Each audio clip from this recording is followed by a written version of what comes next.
الحمد لله رب العالمين، والصلاة والسلام على أشرف المرسلين وعلى آله وأصحابه أجمعين. أما بعد، أيها الإخوة الكرام، نلتقي وإياكم في هذه الليلة المباركة، وليلتنا هذه هي 16 من شهر جمادى الأولى لعام 43 و400 وألف للهجرة، الموافقة 19 من شهر ديسمبر لعام 21 و2000. كعادتنا في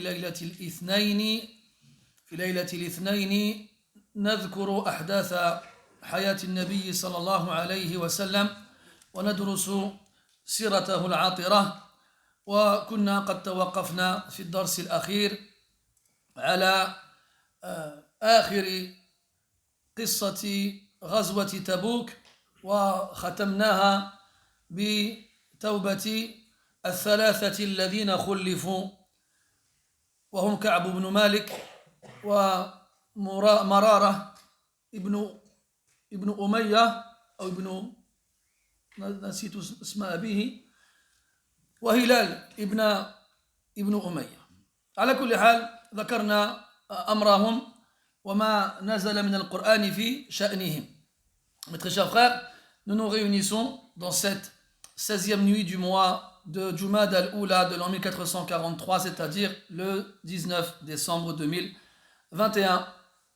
Comme chaque dimanche soir, nous évoquons les événements de la vie du prophète alayhi salatu wassalam, et nous étudions les passages les plus importants. Et nous nous sommes arrêtés lors du dernier cours à la fin de l'expédition militaire surnommée Tabouk, notamment avec ce qui est arrivé à 3 des compagnons du prophète alayhi as-salatu wassalam, qui ne l'ont pas accompagné durant cette expédition-là sans avoir d'excuses valables et sans pour autant faire partie des hypocrites, ceux dont qu'Allah a évoqué dans la fin de Surat Tawbah, Marara ibn Rabi' wa Hilal ibn Umayyah wa كعب بن مالك رضي الله عنهم.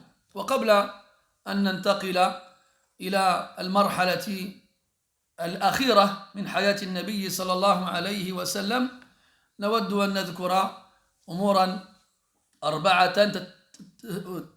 تأتي كختام لهذه القصة، وهي قصة غزوة تبوك. أما الأمر الأول فقد ذكره الله تبارك وتعالى في آخر سورة التوبة، حيث قال سبحانه وتعالى: لقد تاب الله على النبي والمهاجرين والأنصار الذين اتبعوه في ساعة العسرة. وسبق أن قلنا أن سورة التوبة معظمها نزل في شأن غزوة تبوك، وذكرنا أن مدة ذهاب النبي وأصحابه عليه الصلاة والسلام ورضي الله عنهم إلى تبوك استغرقت 15 يوما، ولبثوا هناك 20 يوما، ومدة الرجوع كانت كمدة الذهاب، وهي كذلك 15 يوما، فكان الجميع 50 يوما. وذكرنا أن الحرارة كانت شديدة في ذلك في تلك الفترة من العام، وذكرنا أن العرب كانت تنتظر هذه الفترة لاقتناء ولاقتطاف الثمار وكذلك الاستظلال من ظلال الأشجار وما أشبه ذلك.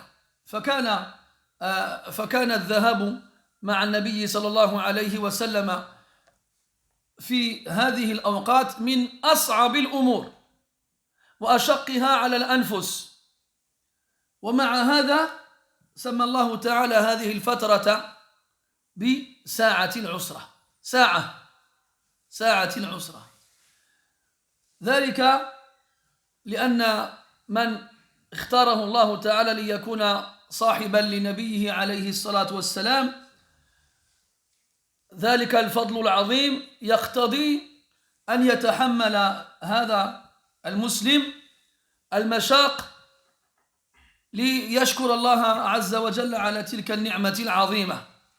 وكذلك من كان يسير ومعه النبي صلى الله عليه وسلم فيصير بسيره مع النبي عليه الصلاة والسلام المر حلوى والعسر يسرا، وينسى المسلم آلام الدنيا كلها، آلام الدنيا كلها. وكأن هذه الأوقات وإن بدت في أعين الناس طويلة فهي في قلب المسلم قليلة وسريعة، حتى سماها الله تبارك وتعالى بالساعة العسرة، ساعة فقط، مدة قصيرة، مع أنها في الحقيقة 50 يوما. والذي يعيش من المسلمين بعد ذلك بعد وفاة النبي صلى الله عليه وسلم لكن قلبه مليء بحب النبي صلى الله عليه وسلم، وأعماله كلها مقتدية بأعمال النبي صلى الله عليه وسلم، ويقرأ أحاديثه ويدرس سيرته ويعيش معه في كل لحظات حياته، كذلك تكون بلايا هذه الدنيا وإن طالت قصيرة وسريعة الزوال. Avant de passer à ce qui fera office de dernière étape de la vie du prophète alayhi salatu wassalam, car nous sommes pratiquement arrivés à la fin, on va évoquer encore 4 points qui feront office de conclusion de l'histoire de Tabouk. Le premier des 4 points, c'est un verset qu'Allah Ta'ala a révélé dans Surat At-Tawbah, à la fin de Surat At-Tawbah, après que de nombreux versets aient été révélés en rapport avec les hypocrites et l'histoire de Tabouk. Car la Surat At-Tawbah, pas dans son ensemble, mais dans une grande partie, fait référence à cette expédition-là. Allah Ta'ala dit « Laqad taba Allahu ala al-Nabi » Réellement, Allah Ta'ala a accepté le repentir du prophète et des muhajirin, de ceux qui ont émigré avec lui, les Mécois, et des Ansar, de ceux qui les ont accueillis et secourus, les Médinois, alladhina ittaba'uhu fi sa'ati al-usra, ceux qui l'ont suivi dans l'heure de la difficulté. Sa'a, on traduira par l'heure, alors qu'en fait ça fait référence à un moment plus ou moins court. Sa'a. Normalement, le croyant, quand il lit le Coran, il doit faire attention aux mots qui sont employés et réfléchir profondément au choix de ces mots-là. On a vu ensemble que cette expédition, ce voyage à Tabouk, était un voyage difficile pour les musulmans.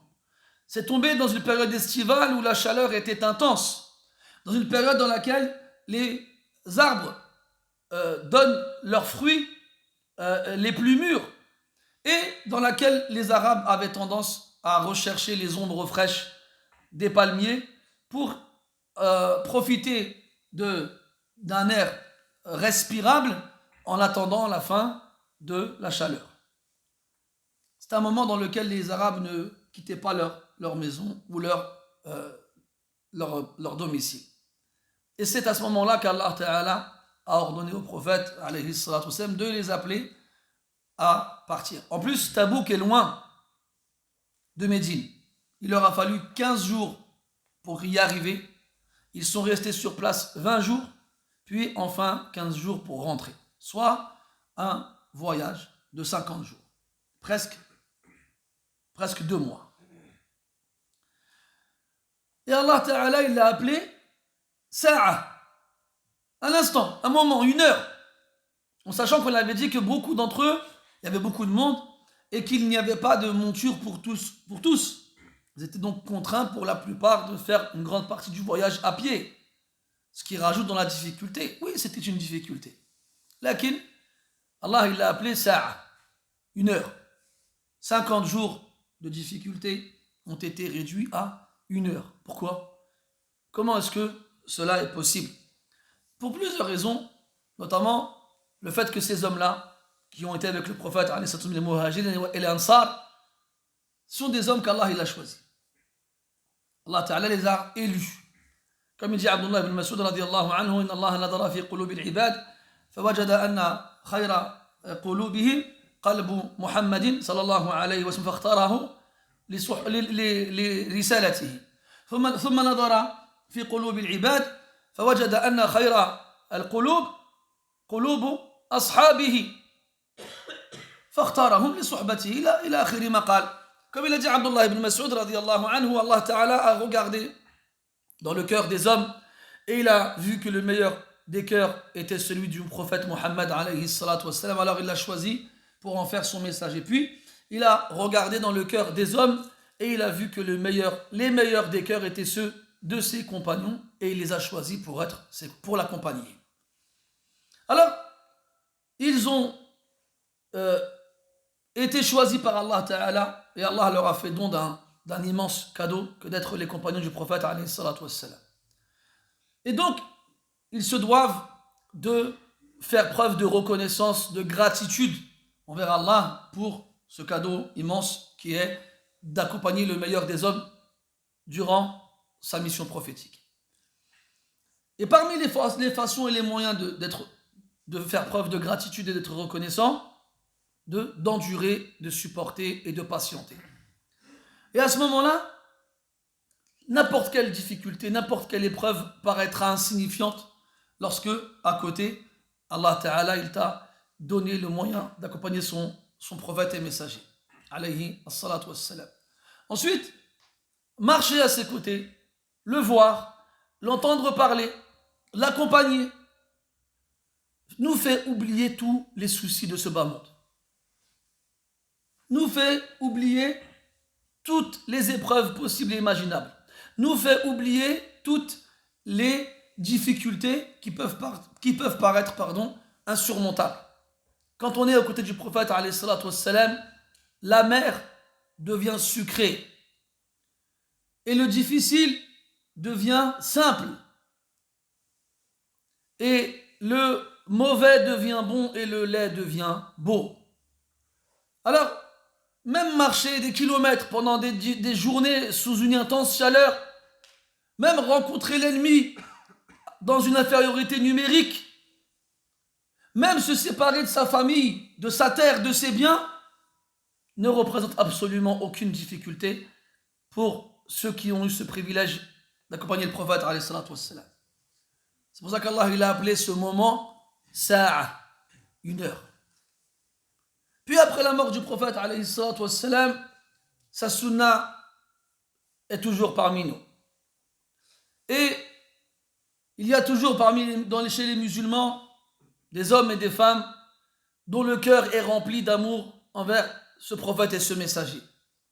Des hommes et des femmes qui donneraient leur père et leur mère, leurs enfants, ce qu'ils ont de plus cher pour ne pouvoir que poser leurs yeux sur lui. Des hommes et des femmes qui, jour après jour, ne cessent de lire les paroles de ce prophète, d'apprendre à le connaître à travers sa vie. Des gens qui l'imitent dans sa façon de s'habiller, dans sa façon de dormir, de se réveiller, de manger, de marcher.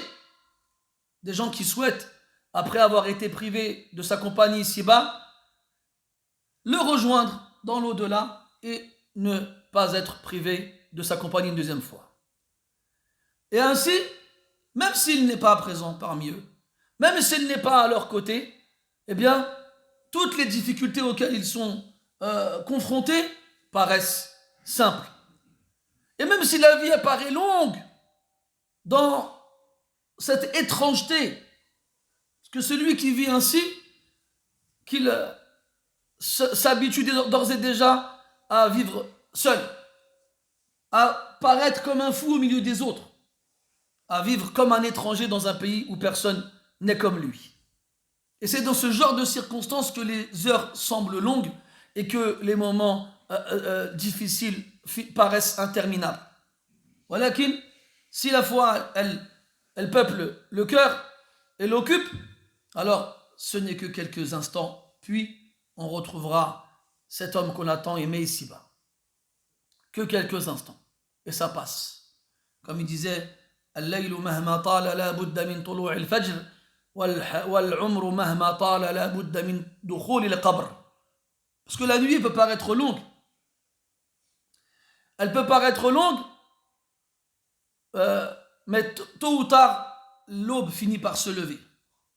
Et la vie, elle peut paraître longue aussi, mais tôt ou tard, c'est la tombe qu'on va occuper. Et comme ils disaient les Arabes, Inna ghadan linadhirihi qaribu. Inna ghadan linadhirihi qaribu. Ça, c'était un proverbe chez les Arabes qu'ils utilisaient pour dire que demain, pour celui qui l'attend, est proche. Pour celui qui l'attend, demain est proche. Fantadir. Innama hiya sa'at wa ayyam. Thumma yakunu al-ijtima' bil ahibba. Attends, ce ne sont que quelques heures, quelques jours, puis tu retrouveras ceux que tu aimes. Uthman, radiyallahu anhu, le jour de sa mort, plutôt la veille de sa mort, pendant la nuit, il a rêvé que le prophète sallallahu alayhi wa sallam, avec Abu Bakr et Omar, lui ont dit, demain, tu vas jeûner et tu vas rompre le jeûne avec nous. Et donc Uthman, radiyallahu anhu, le lendemain matin, il a jeûné et il a été assassiné dans la soirée. Il a été assassiné dans la soirée et il a retrouvé le prophète alayhi salatu wassalam. Bilal, radiyallahu anhu, après la mort du prophète alayhi salatu wassalam, n'a plus fait l'Adhan. Il n'a plus fait l'appel à la prière. Il n'y arrivait pas. Quand il arrivait à Ashhadu anna Muhammadan Rasulullah, il ne pouvait plus finir l'Adhan tellement il pleurait. Et la nuit où il est mort, il pleurait. Et ils lui ont dit, pourquoi pleures-tu? Il a dit, Ghadan nalqa al-ahibba Muhammadan wa sahbah. Ghadan nalqa al-ahibba Muhammadan wa sahbah. Demain, nous allons enfin retrouver nos bien-aimés Muhammad et ses compagnons. Ala kulli hal, ce ne sont que quelques jours, Inch'Allah, même si le passage sur terre peut paraître dur, peut paraître difficile, peut paraître jonché d'épreuves et de difficultés, ça finira bien par s'arrêter. Et dans la tombe, si on a passé une vie dans la foi et la piété, alors on pourra se reposer et le jour de la résurrection, enfin, retrouver nos bien-aimés. أما الأمر الثاني فهو ختام هذه السنة وهي السنة الثامنة من الهجرة عفوا السنة التاسعة من الهجرة توفي 3 أشخاص وفي موت كل منهم درس وعبر. أما الأول فهو أصحمة ملك الحبشة المعروف بالنجاشي، توفي رحمه الله تعالى في شهر رجب من السنة التاسعة. ولما مات أرسل الله تبارك وتعالى جبريل إلى النبي صلى الله عليه وسلم ليخبره بوفاة ذلك الملك الصالح.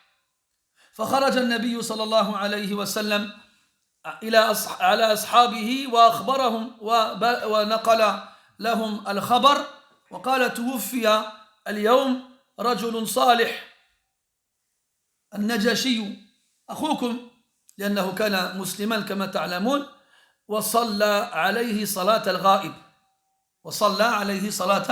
الغائب. وكان النجاشي كما تعلمون قد آوى المسلمين الذين هاجروا من مكة في الفترة المكية ونصرهم منع قومهم أن يرجعوهم إليهم وقربهم وأكرمهم. وكذلك لما انتهى حداد أم حبيبة بنت أبي سفيان وكانت من المهاجرات جهزها النجاشي حيث خطبها النبي صلى الله عليه وسلم فجهزها وبعثها إليه وأصدقها أي أعطاها صداقها من عنده رحمه الله تعالى فاستحق بذلك أن يصلي عليه النبي صلى الله عليه وسلم ولو تباعدت الأجسام. Puis les 3 points suivants sont 3 décès. 3 décès qui sont tous des décès particuliers dans lesquels il y a des leçons et des morales. Le premier de ces 3 décès est le décès de Ashama qui était le roi d'Abyssinie connu sous le nom de An-Najashi, le Négus. Comme vous le savez, le Négus, An-Najashi, avait accueilli les premiers musulmans qui avaient quitté la Mecque pendant la période mécoise. Et il les a secourus, et il les a protégés, et il les a honorés. Et il a empêché Quraysh de les ramener chez eux. Et il leur a dit qu'ils étaient chez lui en sécurité. Puis, il a gardé les musulmans chez lui des années, et après, il s'est lui-même converti à l'islam. Et lorsque le prophète alayhi salatu wassalam a demandé en mariage Umm Habiba bintu Abi Sufyan radiyallahu anha, car elle avait elle-même quitté la Mecque et s'était rendue en Abyssinie, c'est Al-Najashi lui-même qui l'a équipé, entre guillemets, qui a financé son voyage ainsi que son mariage. Et c'est lui qui a donné la dot à Umm Habiba pour le prophète, de la part du prophète alayhi as-salatu wassalam.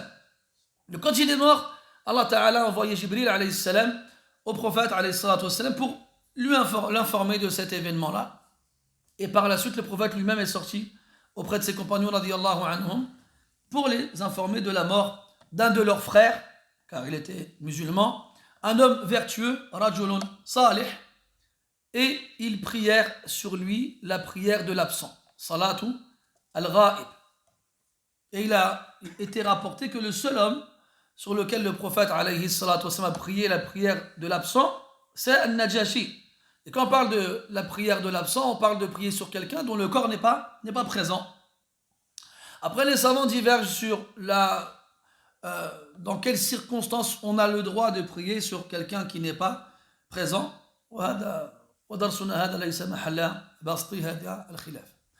على كل حال, ce qui compte, c'est de dire que An-Najashi a joué un rôle très important et qu'il a été d'un secours très grand pour les croyants. Et qu'Allah tabaraka wa ta'ala l'a honoré en le faisant rentrer dans l'islam et en faisant que le prophète prie sur lui, alayhi as-salatu was-salam. وأما الوفاة الثانية فهي وفاة أم كلثوم بنت النبي صلى الله عليه وسلم. توفيت رضي الله عنها في شهر شعبان من السنة 9، أشهر قليلة بعد عودة النبي صلى الله عليه وسلم إلى المدينة. وحزن النبي صلى الله عليه وسلم على وفاتها حزنا شديدا.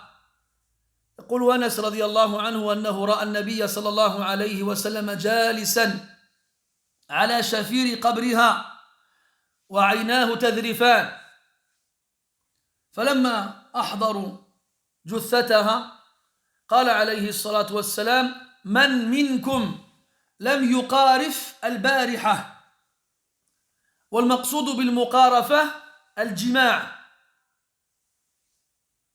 وكان أحق الناس بالنزول في القبر لإدخال الجثة في اللحد زوجها، وزوج أم كلثوم عثمان ابن عفان رضي الله عنه. ويبدو أن مرض أم كلثوم طال زمنا فلم يصبر عثمان وجمع بعض نسائه في الليلة التي سبقت وفاة أم كلثوم.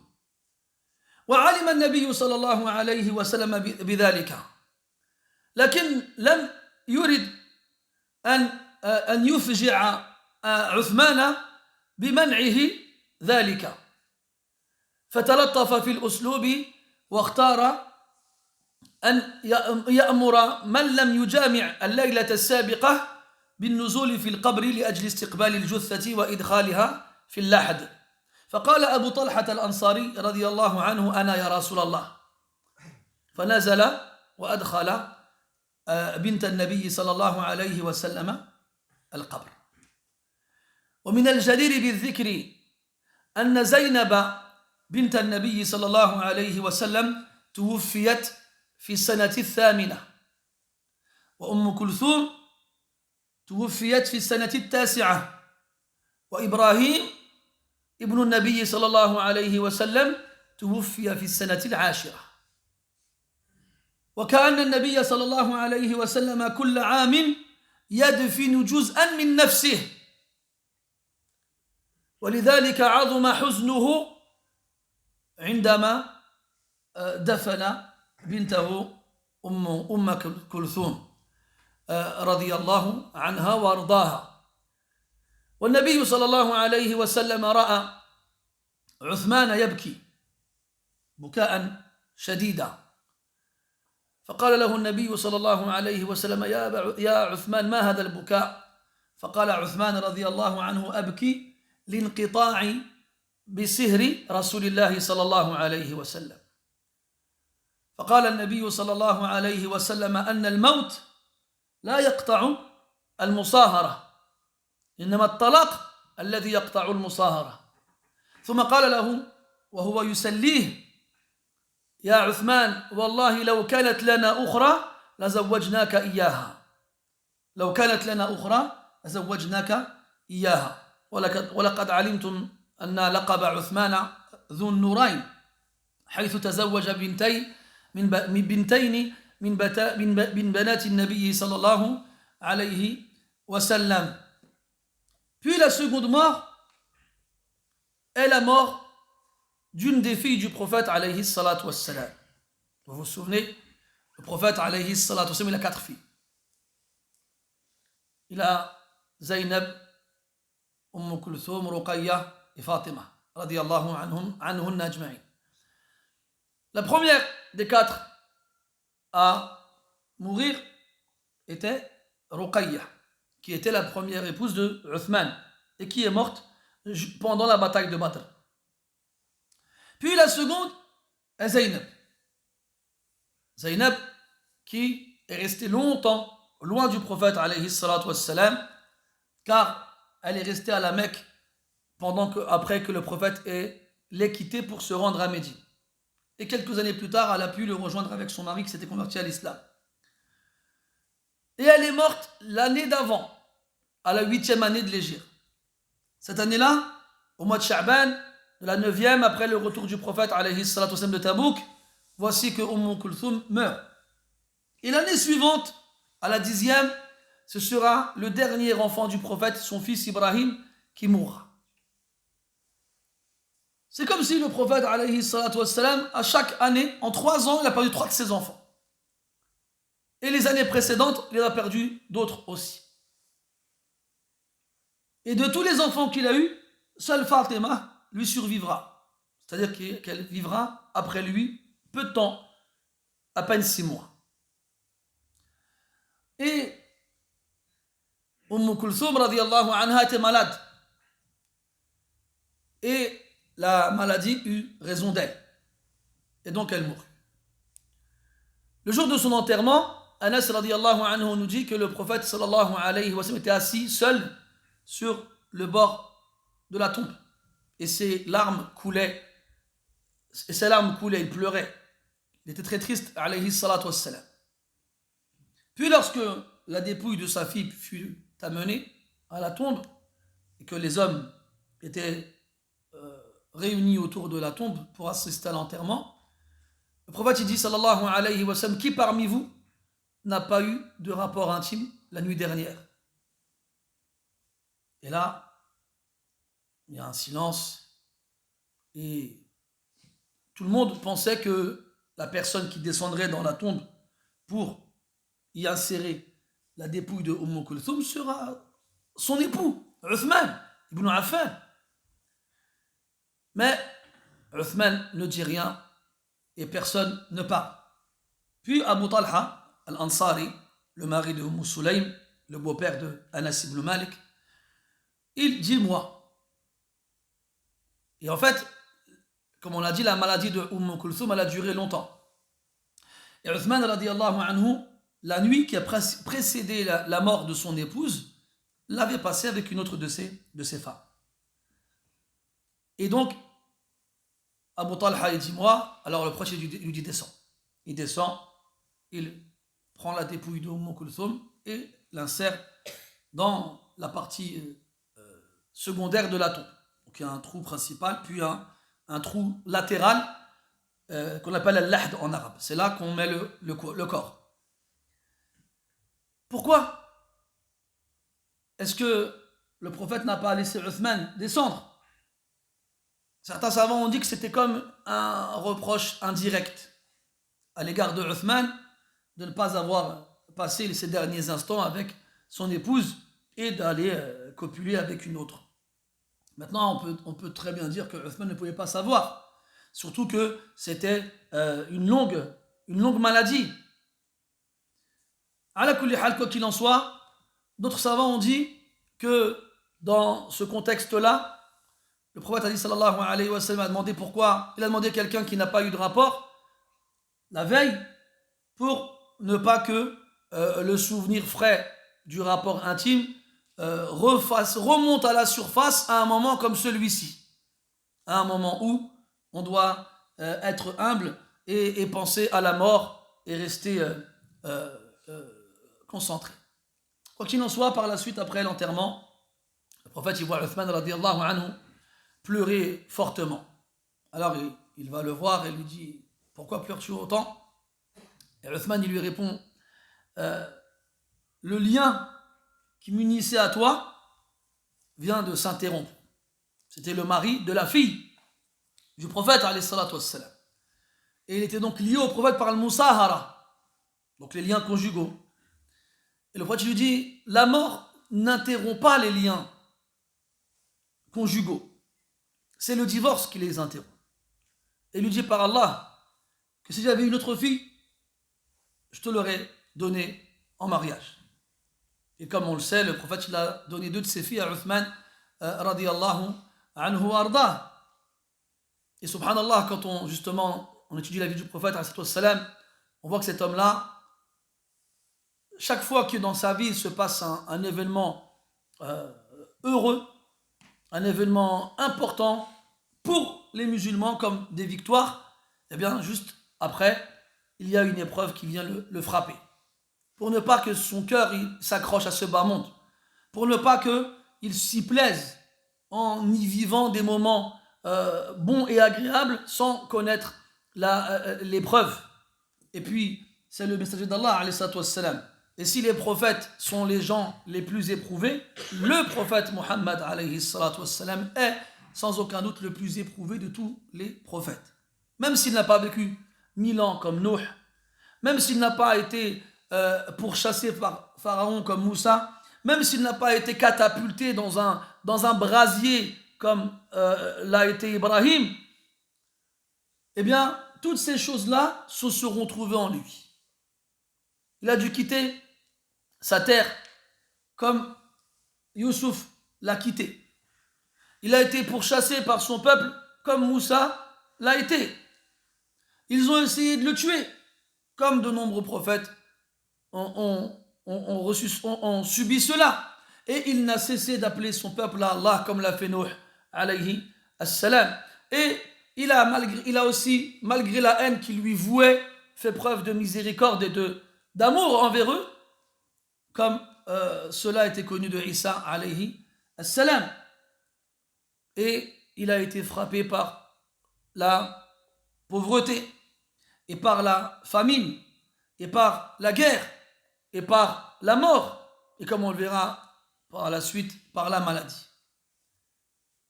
Donc toute sa vie, ce sont des épreuves terribles qui se succèdent, et dans lesquelles il sert de modèle à sa communauté. Toute personne qui a un proche qui meurt, toute personne qui est touchée par la maladie, toute personne qui est touchée par la pauvreté, toute personne qui est contrainte de quitter sa terre natale, toute personne qui est détestée par ses proches, trouvera dans le prophète alayhi salatu wassalam un modèle et un exemple. لقد كان لكم في رسول الله أسوة حسنة. وأما الوفاة الأخيرة من الوفيات الثلاث فهي وفاة عبد الله بن أبي بن سلول رأس المنافقين. ومن عظيم حكمة الله أن جعل وفاته بعد غزوة تبوك وبعد نزول سورة التوبة. وفي وفاة هذا الرجل أشياء عجيبة جدا من قبل النبي صلى الله عليه وسلم. وقبل أن نذكرها لابد أن نشير إلى أمور حصلت سابقا. أولا، عندما عاد المسلمون من غزوة المريسيع حصل شجار بين بعض المهاجرين والأنصار، وقد ذكرنا هذا الأمر.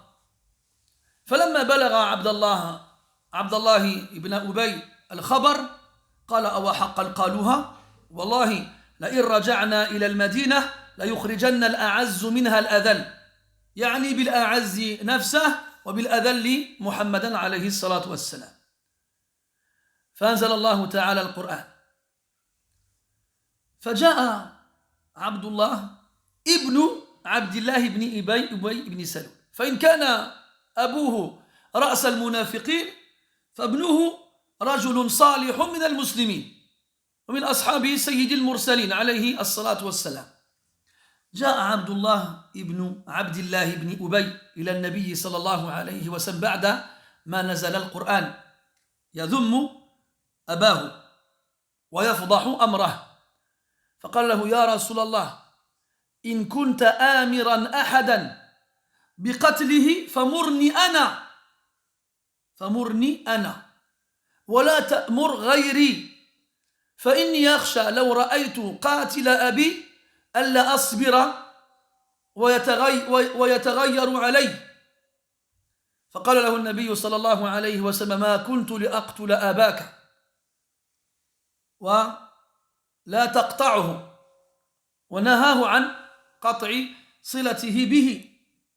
فخرج عبد الله ابن عبد الله بن أبي من المدينة ينتظر قدوم أبيه، ولم يكن قد لحق بالمدينة بعد. فلما رآه مقبلا أوقفه، وقد أخرج إليه سيفه وقال: والله لن تدخل المدينة حتى يأذن لك بذلك النبي صلى الله عليه وسلم. فتعجب أبوه بصنعه هذا ولم يقل شيئا.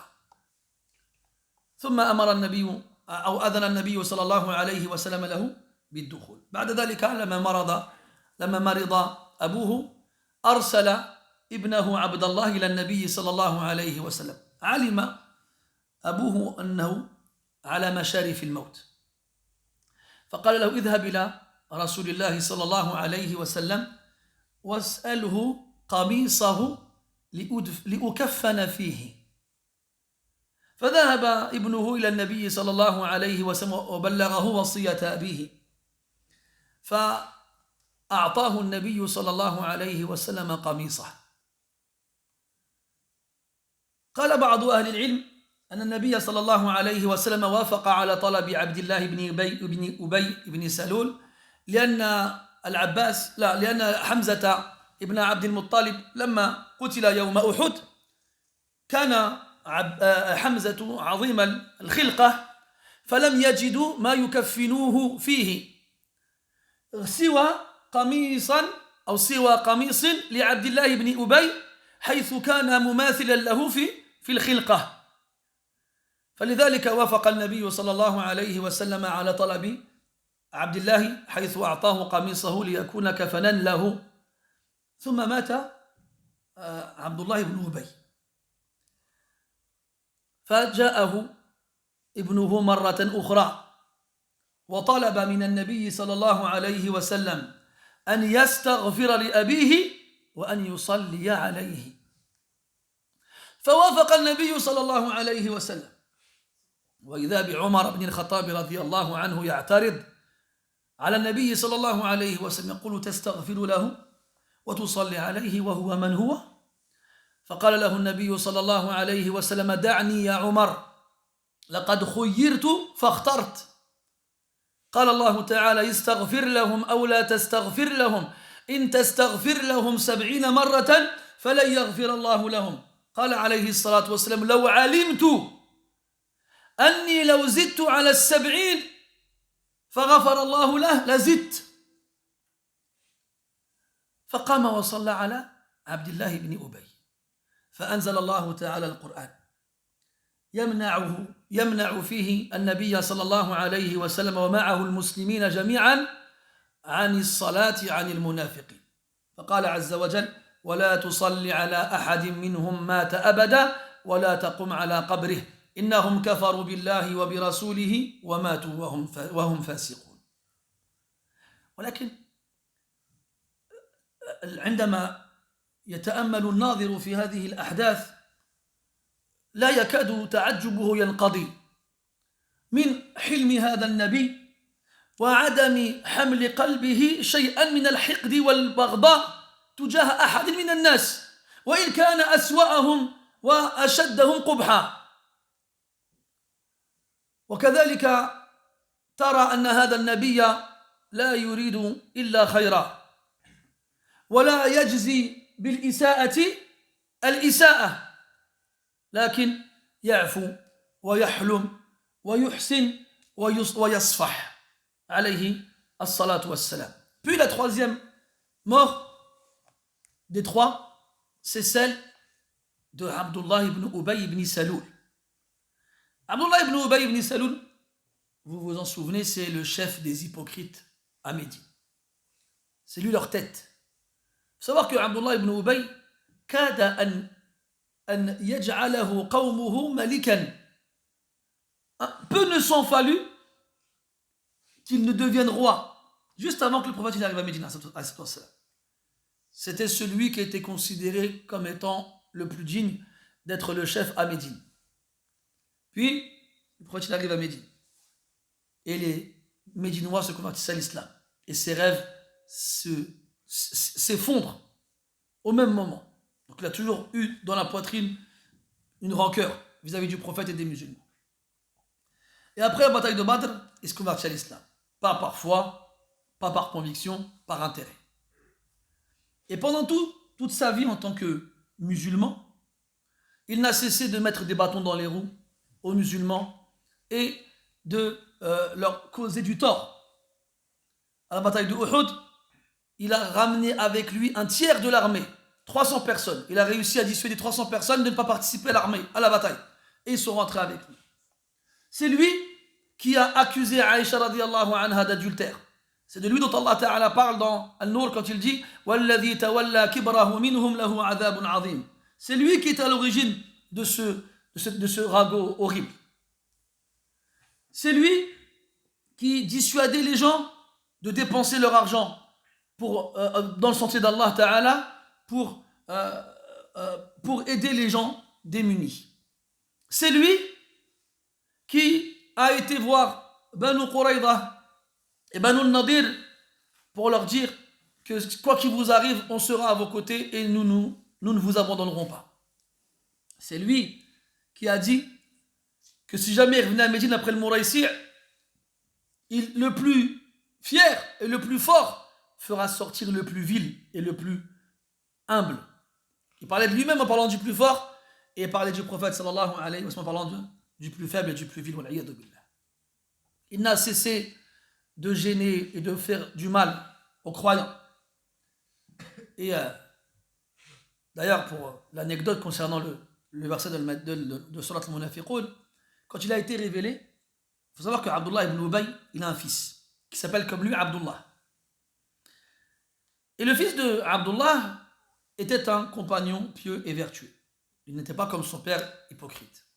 Quand il a entendu le verset où Allah Ta'ala dévoile le cas de son père et lui adresse un reproche exemplaire, il va voir le prophète sallallahu alayhi wa sallam.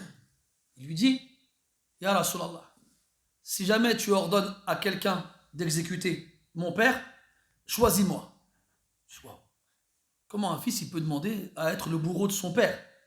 C'est pas par gaieté de cœur qu'il fait ça. Lui, il s'est dit, après qu'un verset pareil ait été révélé, il est impossible que son père reste libre à Médine sans que personne ne lui dise rien ou ne lui fasse quoi que ce soit.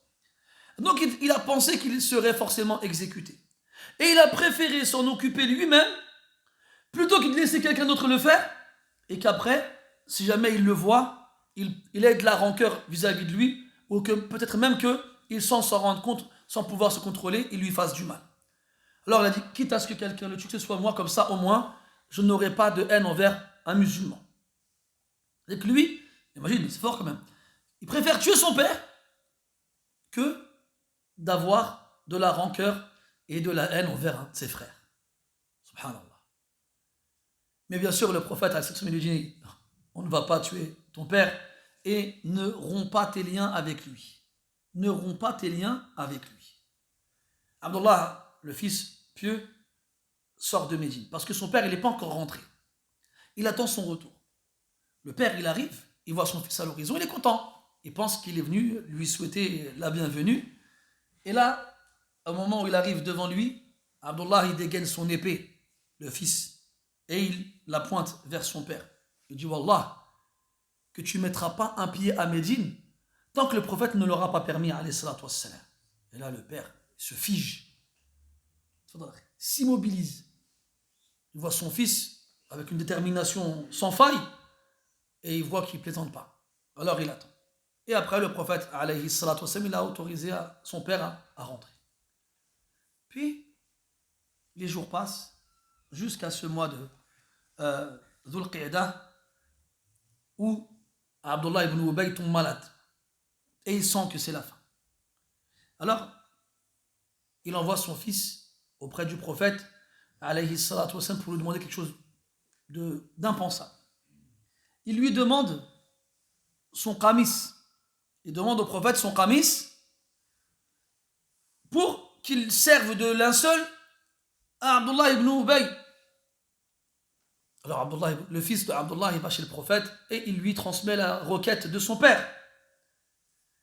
Et qu'est-ce que vous pensez que le prophète a répondu? Il lui a donné son qamis pour qu'il serve de linceul à cet homme qui a accusé son épouse, l'épouse du prophète, et de par là même, la mère des croyants, d'avoir trompé son époux. Tu lui aurais donné, toi, ton qamis? Puis, par la suite, Abdullah ibn Ubay, les savants, ils ont dit que le prophète, alayhi salatu wassalam, il a accepté la requête de Abdullah parce que des années avant, à la bataille de Uhud, 6 ans avant, comme vous le savez, Hamza, l'oncle du prophète, sallallahu alayhi wa sallam, son frère de lait, succombe pendant la bataille. Il meurt. Et Hamza était un homme imposant. Il était grand. Il avait des dimensions qu'on trouvait rarement chez les gens. Et quand il est mort, eh bien, le prophète n'a pas trouvé de quoi l'envelopper dans un linceul. Un linceul pour le recouvrir. Alors, ils ont dit que le seul qui avait à peu près la même taille que lui, la même corpulence que lui, c'était Abdullah ibn Ubay. Et que le prophète a demandé à Abdullah ibn Ubay son qamis pour qu'il fasse office de linceul à Hamza. Et Abdullah l'a donné. Et jamais le prophète il a oublié ça, sallallahu alayhi wa sallam. Jamais. Le prophète tu lui donnes quelque chose, il oublie. Abadan. C'est enregistré. Et pour lui, c'est comme une dette. C'est comme une dette. Pourtant, les gens qui lui donnaient des choses, c'est pas ça qui manque. Tout le temps, on lui donnait des choses. Mais jamais on lui donnait une chose et il la gardait sans rendre l'appareil. Et dès que l'occasion se présentait, il la saisissait. Et c'est l'occasion qui s'est présentée à ce moment-là. Il a donné son qamis et ainsi, il n'est plus redevable du service qui lui a été rendu des années avant. Al-Muhim, avant de mourir, Abdullah ibn Ubay dit à son fils d'aller voir le prophète et de lui demander d'implorer le pardon pour lui et de prier sur lui. Mais ne vous faites pas avoir. Ne soyez pas trompés et leurrés. Il fait ça toujours pour cacher son hypocrisie. Parce que c'est pas comme si c'était un repentir. Si c'était un repentir, on l'aurait su. Mais c'est pas un repentir. C'est encore une fois des ruses. C'est encore une fois des stratagèmes pour que les gens croient qu'il est un musulman pieux et vertueux. Et ça, c'est l'objectif de l'hypocrite, de ne pas se faire découvrir. C'est pour ça qu'ils sont toujours sur leur garde. Et c'est pour ça qu'ils se sentent toujours visés. يَحْسَبُونَ كُلَّ صَيْحَةٍ عَلَيْهِمْ. Ils pensent que tous les cris leur sont adressés. Ala kulli hal, il meurt, Abdullah ibn Ubay. Et le prophète, alayhi salatu wassalam, accepte une fois de plus sa requête.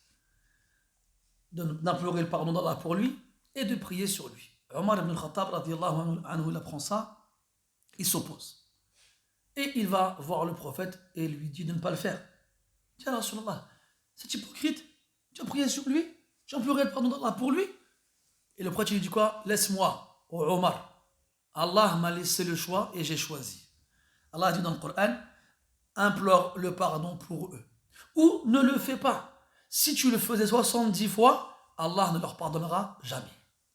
Regarde, il dit, oh Allah, il dit, par Allah, si je savais qu'en rajoutant au-delà de 70 fois, Allah il lui pardonne, eh ben je le ferai. Et donc, il a pris cette initiative, alayhi salam, et il a prié sur Abdullah ibn Ubay. Par la suite, Allah il a révélé le Coran, dans lequel il lui interdit de prier sur les hypocrites, ou de même se tenir debout devant leur tombe.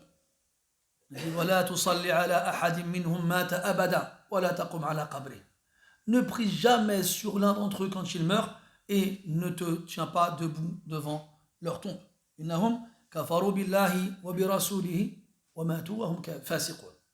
ont certes mécru en Allah et son messager et sont morts pervers.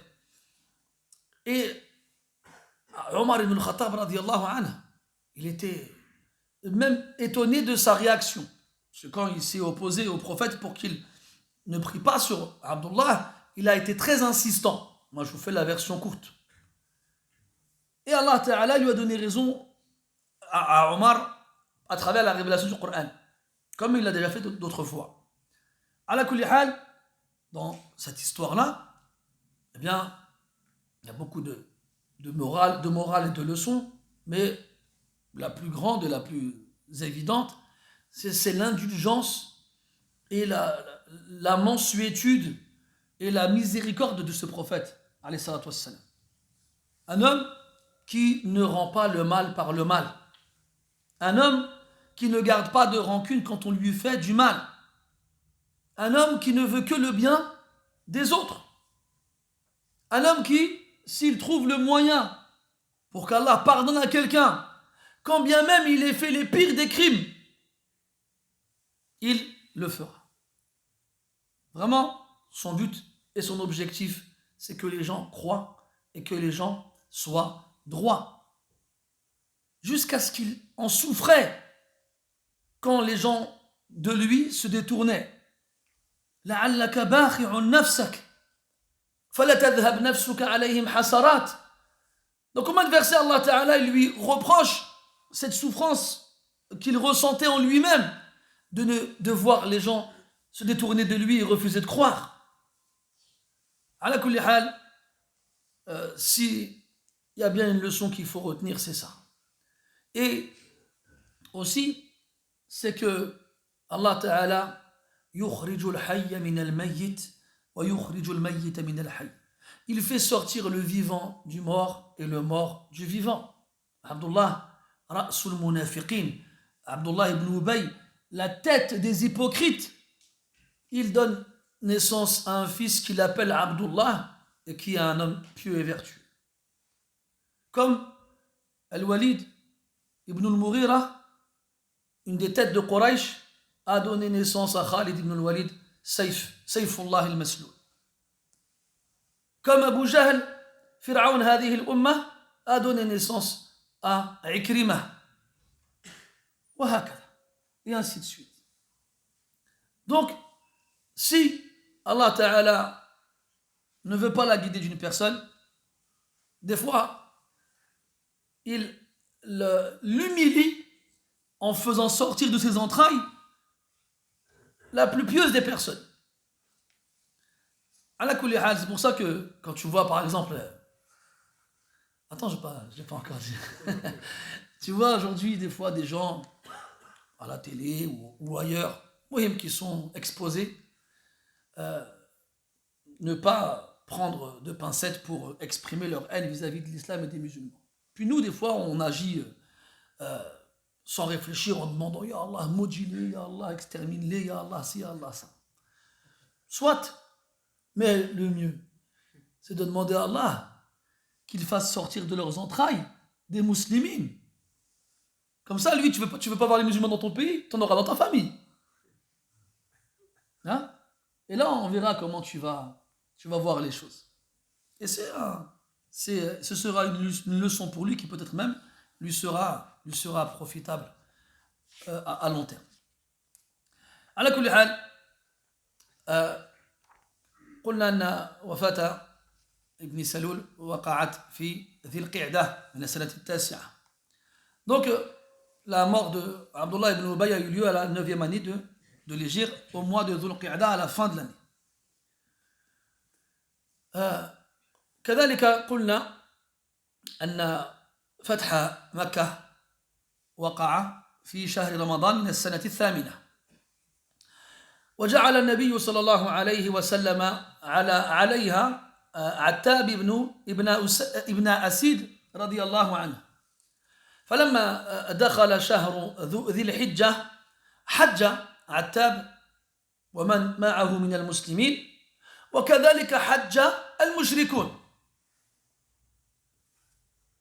ثم لما دخل شهر ذي الحجة من السنة التاسعة أرسل النبي صلى الله عليه وسلم لإقامة الحج أبا بكر الصديق رضي الله عنه ومعه 300 من المسلمين، وأرسل مع أبي بكر رضي الله عنه 20 بدنة ليضحي بها عن النبي صلى الله عليه وسلم. Lorsque le prophète alayhi salatu wassalam a conquis la Mecque, c'était arrivé, comme on l'a dit, au mois de Ramadan. Puis, le prophète a mis à la Mecque comme représentant Attab ibn Asid, radiyallahu anhu.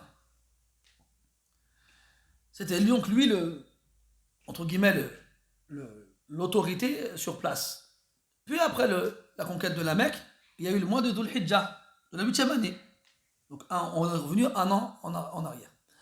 Et pendant le mois de Dhul Hijjah, il y a le pèlerinage. Vous savez, les Arabes, كانت العرب تزعم أنها على دين إبراهيم مع ما أدخلت فيه من البدع والخرافات ومن أعظمها على الإطلاق الشرك بالله، لكن كانت تحج كل عام.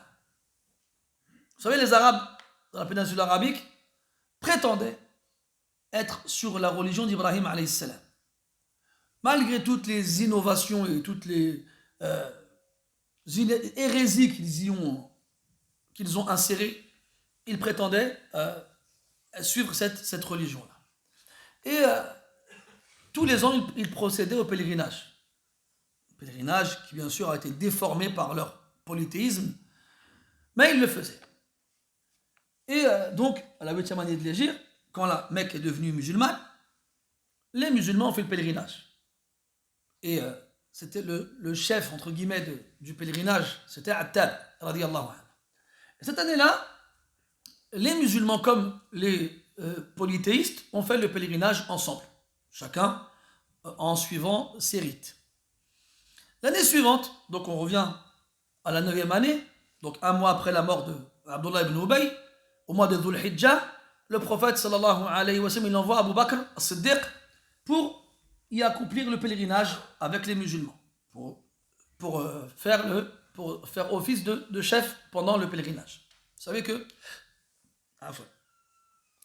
depuis toujours, les musulmans font le pèlerinage avec leur amir, leur chef, notamment le calife ou son représentant.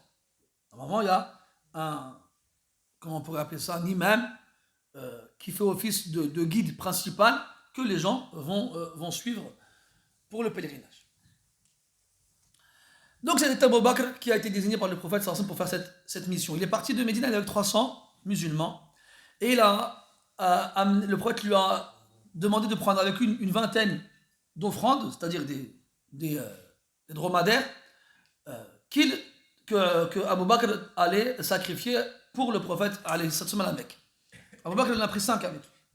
À la kulli hal, ils sont arrivés à la Mecque et pour y faire le pèlerinage. وفي الوقت ذاته أنزل الله تعالى بداية سورة التوبة وفيها نقض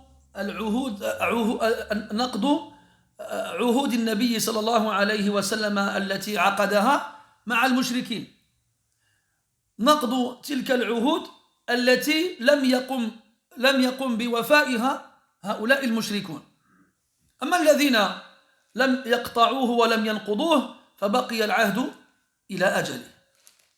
فأرسل النبي صلى الله عليه وسلم علي بن أبي طالب رضي الله عنه ليبلغ أبا بكر الخبر وأمره أن ينادي في الناس بذلك وأن يقرأ عليهم أوائل سورة التوبة.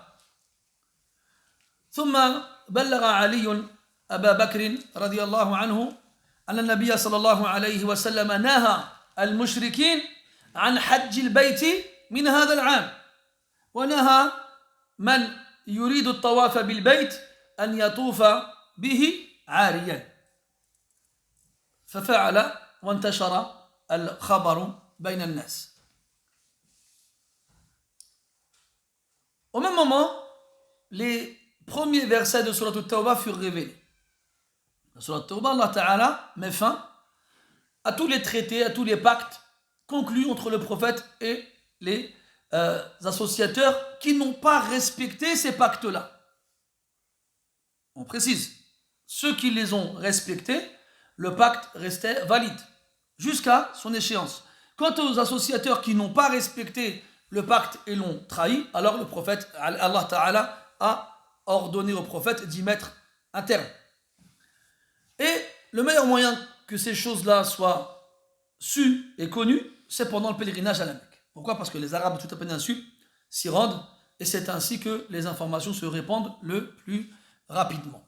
Alors que Abu Bakr était déjà parti, le prophète a envoyé Ali ibn Abi Talib radiyallahu anhu sur place pour transmettre l'information à Abu Bakr et la transmettre à son tour aux Arabes qui sont à la Mecque. Donc Ali radiyallahu anhu lit les versets de Surat At-Tawbah aux gens et les informe que dorénavant il n'y a plus de pacte entre le prophète et les associateurs qui n'ont pas respecté leur engagement et qu'Allah leur a laissé 4 mois. Fasihu fil ardi arba'ata ashhur.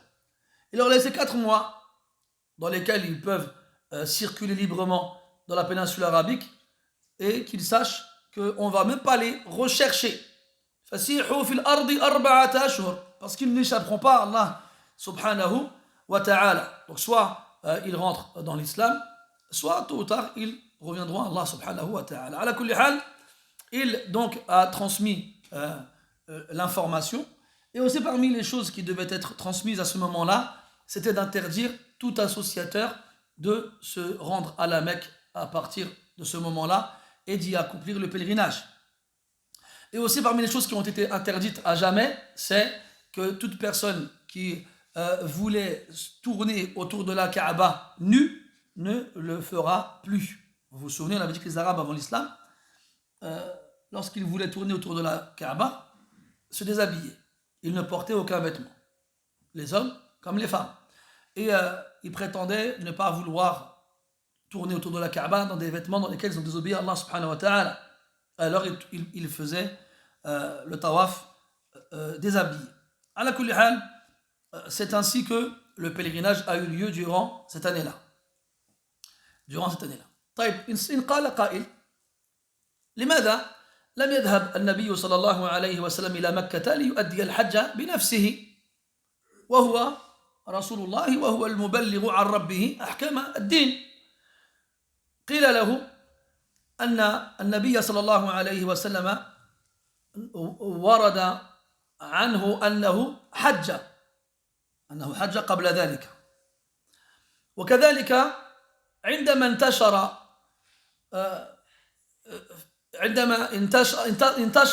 انتصاره عليه الصلاة والسلام على قومه وأن مكة صارت دار إسلام أيقن العرب أنه حقا رسول من عند الله، لأن مكة كان من المعتقد عند العرب رغم قيامهم على الشرك والكفر أنها بيت الله، وأن أهله أهل الله، وأن من دخل مكة وانتصر عليهم لا تكون نصرته إلا من عند الله. ولما علموا أن الرسول كان منهم وأخرج من بينهم وعاد إليهم فاتحا علموا أن الله تعالى هو الذي أيده بالنصر، فجعل الناس يدخلون في دين الله أفواجا. ولما كثر عدد القبائل في جزيرة العرب جعلوا يبعثون إلى النبي صلى الله عليه وسلم الوفود، والوفود كانت تأتيه يوميا في كل وقت وحين، فانشغل النبي صلى الله عليه وسلم باستقبالهم عن أداء الحج هذه السنة. هذا الذي حال بينه وبين الحج. Si quelqu'un dit, mais pourquoi le prophète alayhi salatu wassalam n'a pas fait le hajj lui-même cette année-là? Pourquoi il a envoyé Abu Bakr à sa place? Eh bien, la réponse c'est que après la victoire de la Mecque, la nouvelle s'est répandue dans la péninsule arabique comme une traînée de poudre. Et les Arabes, malgré le fait qu'ils étaient polythéistes et qu'ils n'ont pas cru au prophète pour la plupart, étaient convaincus depuis toujours que la Mecque était un territoire sacré et que la Kaaba était la demeure d'Allah.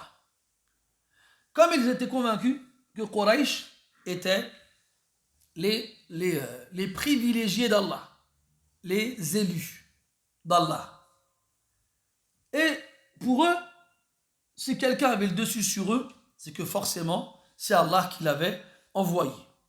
Quand ils ont réfléchi sur l'état du prophète, alayhi salatu wassalam, qui est de Quraysh, qui a vécu à Mecca et qui a été expulsé de la Mecque pour revenir quelques années plus tard, victorieux et triomphant. Ils ont compris que ça ne pouvait pas être quelqu'un de normal, quelqu'un de banal, et ils ont compris que c'était un prophète vraiment et réellement, et alors ils ont fini par accepter cela et y croire. Et donc, beaucoup et nombreux furent les Arabes qui se convertirent à l'islam à partir de ce moment-là. Et comme les tribus arabes étaient très nombreuses dans la péninsule arabique, plutôt que de tous se déplacer parce qu'ils étaient aussi éparpillés sur le continent, eh bien, ils envoyaient des délégations au prophète alayhi salatu wassalam. Et il y en avait beaucoup qui arrivaient à Médine tous les jours, à chaque instant. Et le prophète était occupé, sallallahu alayhi wa sallam, à les accueillir et à les renseigner et à leur donner des recommandations et des ordres ou des interdictions qui leur correspondent, parce que chaque tribu, chaque contrée était concernée par des choses précises et particulières. C'est donc pour cela, même Hatta, les historiens disent que la 10e année de l'Hégire, la 9e année de l'Hégire, le prophète a reçu pas moins de 70 délégations. Au minimum. Il y en a qui ont été jusqu'à une centaine. Mais dans tous les cas, il était donc occupé. Et comme à l'époque, vous savez, il n'y a pas de moyens de communication développés comme aujourd'hui, on ne peut pas savoir à l'avance quand est-ce qu'ils vont venir, alors il devait rester à Médine pour pouvoir les accueillir, alayhi as-salatu wassalam, en sachant que il a été rapporté que le prophète avait déjà fait le pèlerinage, alayhi as-salatu wassalam, avant cela. C'est donc pour cela qu'il n'a pas été à la Mecque pour accomplir le pèlerinage cette année-là. Et ولكثرة ورود الوفود على النبي صلى الله عليه وسلم تلك السنة سميت هذه السنة يعني السنة التاسعة بعام الوفود. ولقد علمتم أن العرب كان من عادتهم أن يسموا السنين بحسب الأحداث العظام التي تقع فيها. Et il y a eu tellement de délégations qui sont arrivées auprès du prophète sallallahu alayhi wa sallam cette année-là, qu'elle fut nommée l'année des délégations, al-Wufud. Et vous savez que les Arabes avaient l'habitude de nommer les années en fonction des événements importants qui s'y passaient.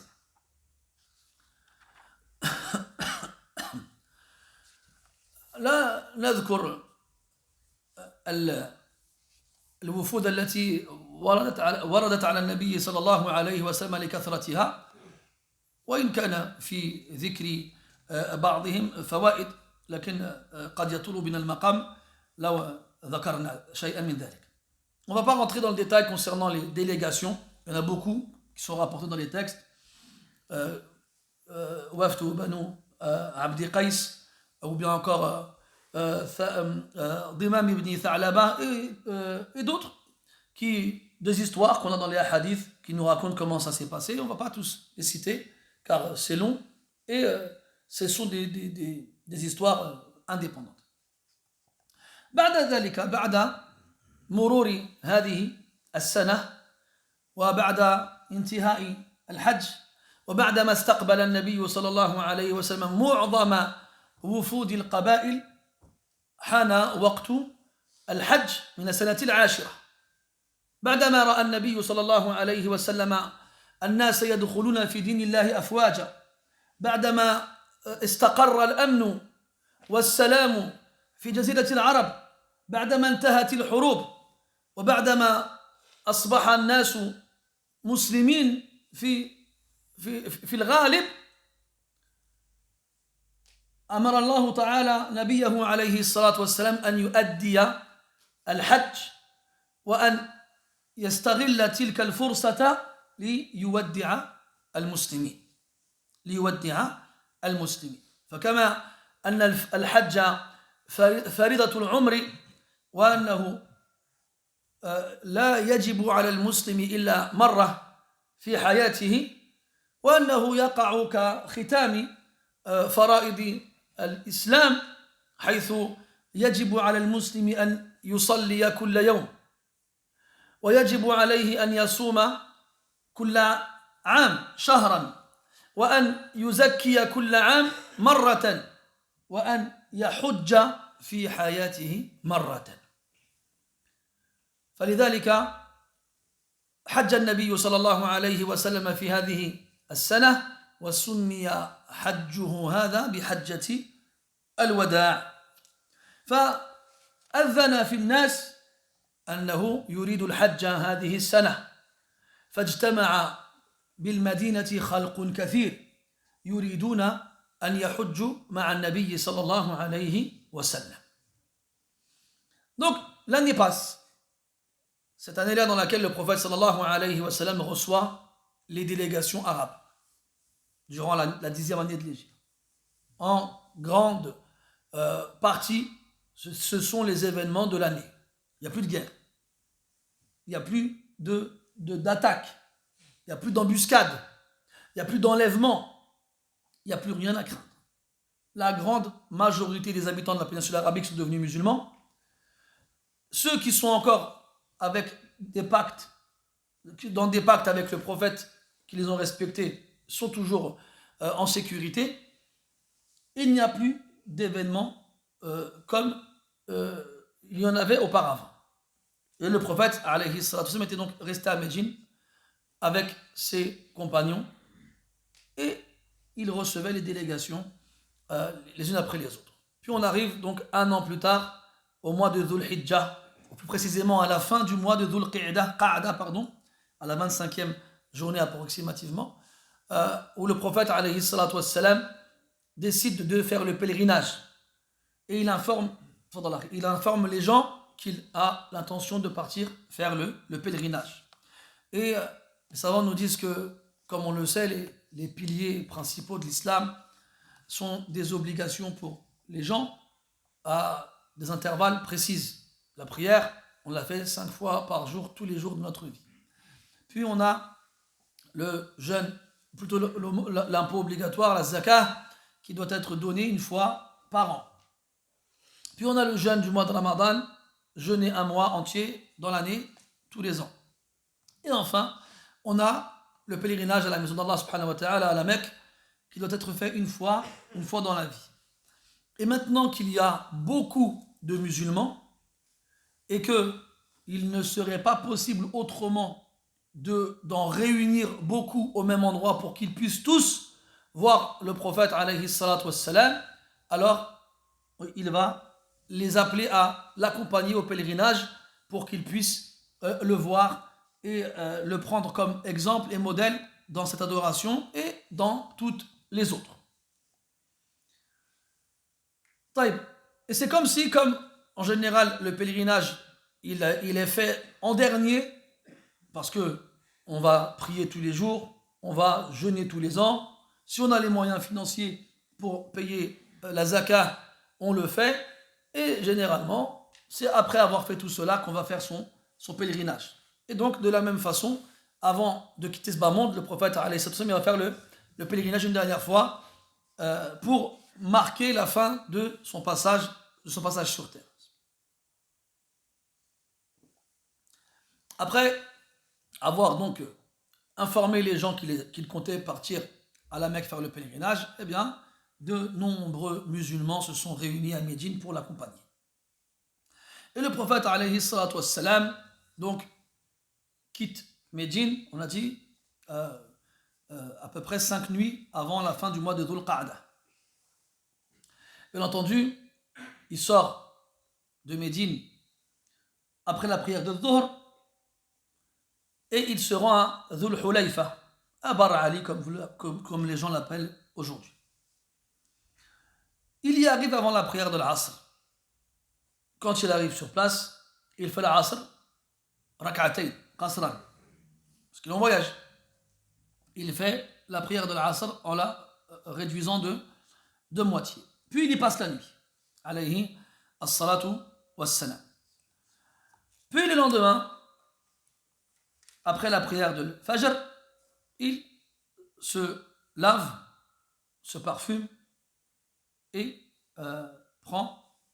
porte les vêtements de l'ihram, hein, ces 2 morceaux de tissu blanc que les pèlerins portent jusqu'à présent. Et il va exprimer l'intention du pèlerinage. Et le prophète sallallahu alayhi wa sallam va dire labbayk Allahumma umratan fi hajjatin. Et là, il va faire quelque chose de spécial. Quand on rentre dans le pèlerinage, on va préciser la nature du rite. Il y a 3 types de rites. Soit on fait le pèlerinage tout seul, sans umrah. Soit on fait le pèlerinage et la umrah ensemble, sans se désacraliser, avec un seul ihram. Soit on fait le pèlerinage et la umrah ensemble, en se désacralisant entre les deux, et donc avec 2 ihrams. Chez les Arabes, comme on l'a dit, ils ont déformé les rites de Ibrahim alayhi salam. Et pour les Arabes avant l'islam, كان من أفجر الفجور أن يدخل المرء العمرة في الحج. faisait partie des pires péchés, des plus graves crimes que de rentrer une umrah dans le pèlerinage. Et on avait vu ensemble aussi que les Arabes considéraient comme étant un péché de faire une umrah pendant les mois sacrés. Et c'était d'ailleurs pour cette raison-là, entre autres, que les umrahs que le prophète a accomplis, sallallahu alayhi wa sallam, ont eu lieu pendant le mois de Dhul Qa'dah. En fait, il a voulu casser ces croyances, ces superstitions qui n'ont aucune origine. Et donc là, il a choisi de faire Hajj al-Qiran, dans lequel on fait la umrah avec le pèlerinage sans se désacraliser. Puis, le prophète, alayhi salatu wassalam, il, entre guillemets, encore une fois, a fait une chose spéciale. Il fait talbiya, donc il rentre dans les rites du pèlerin, en disant labbaik Allahumma umratan wa hajjan, Allahumma hadihi umrah wa hajja la riya'a fiha wa la sum'ah. Dit Allah, voici un pèlerinage dans lequel il n'y a ni ostentation visible ni ostentation audible. Je ne fais pas les choses pour que les gens me voient, je ne fais pas les choses pour que les gens m'entendent. Et pourtant, il leur dira khudhu anni la ta'khudhunna anni manasikakum. Prenez de moi vos rites. Donc il se met en avant pour qu'on le voie, pour qu'on prenne de lui, et forcément il sera à la cible de l'attention sera l'attention de tout le monde, parce que les gens ont besoin de savoir comment faire le pèlerinage correctement. Ils ne le savent pas. Eux, tout ce qu'ils savent faire, c'est comme les Arabes le faisaient avant.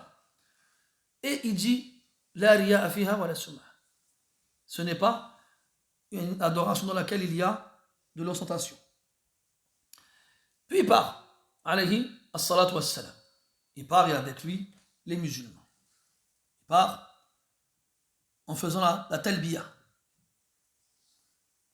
en disant labbaik Allahumma labbaik. Même la talbiya des Arabes a été différente.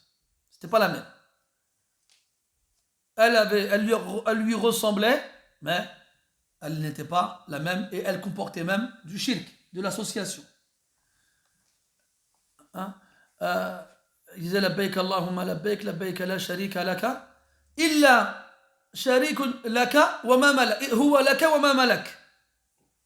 Ils avaient rajouté dedans, oui, t'as pas de sharik, sauf, t'as pas d'associé, sauf un que tu as choisi et ce qu'il possède. Donc, bien entendu, le prophète, il corrige ces choses qui doivent être corrigées et il le répète tout au long de son trajet. Bien sûr, beaucoup de gens croient que la talbiya, elle était répétée non-stop du début à la fin. Non. Généralement, les savants ils disent que le prophète sallallahu alayhi wa sallam la disait chaque fois qu'il passait d'une station à une autre. Maintenant, si il s'arrêtait pour se reposer, quand il repartait, il recommençait. Si maintenant, il gravissait une montée, quand il passait de l'autre côté, il le faisait. Non-stop du début à la fin. Et bien entendu, il le faisait vraiment en le disant très fort, jusqu'à ce que les Sahaba, quand ils arrivaient à Médine, à Mecca, ils avaient presque plus de voix. Le voyage a duré 4 jours. Moi, je dis ça toujours, je ne peux pas m'empêcher de sourire. 4 jours, à pied, ou sur une monture, à un rythme très, très lent, ils arrivent à Mecca.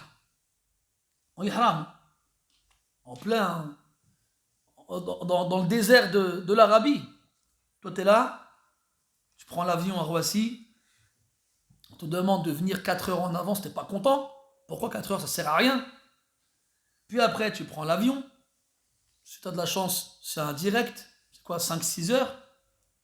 Sinon, il y aura une escale. Donc tu auras 5 heures, plus une escale de quelques heures. Puis après, quelques heures, après tu arrives à Jeddah.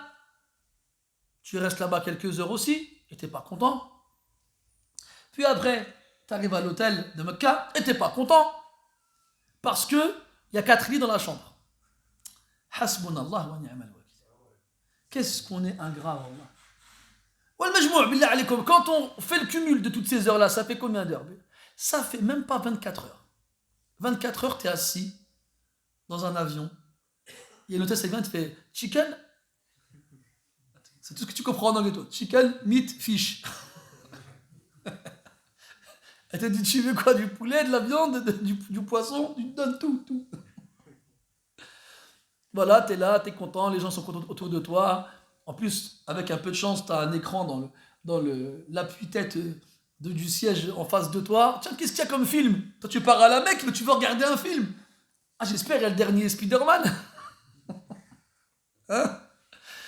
Ah, voilà. Et puis, tu arrives là-bas et tu fais le touriste. Tu fais le touriste. La ilaha illallah, il trouve bina, wallah.